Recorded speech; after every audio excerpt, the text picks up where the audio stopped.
business rates is a failing tax, and it is now stopping growth and apprenticeships. In my own company, I'm going to have to downsize because of business rates.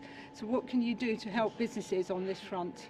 Well, I think you're right to talk about the long-term challenge. Let me say, first of all, for small businesses, in my constituency, high levels of business rates is a huge problem on the high street. What we've said we're going to do when we come in, we're not going to have the next cut in the main corporation tax rate for large companies. Instead, we're going to use that money to cut business rates by 1% and then freeze them for a second year for any business with a property which is less than £50,000. That's 1.5 million properties in our country. We think that would give an average tax cut of £470 to a small business. That will help lots of small businesses, but it doesn't solve the underlying problem.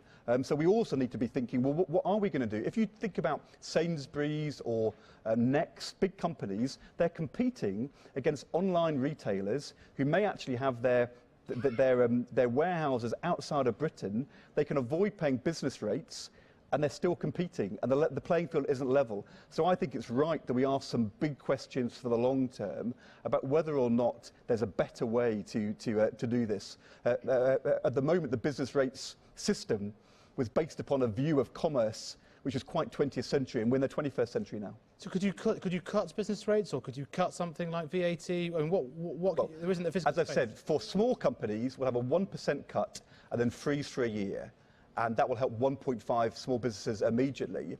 But for the medium term, we need to ask some big questions. The reality is, it's expensive.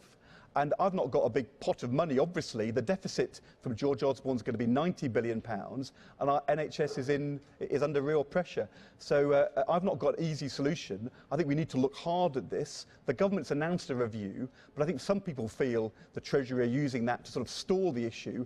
I want to take this review seriously and ask with business some big long-term questions about the way in which business rates is working.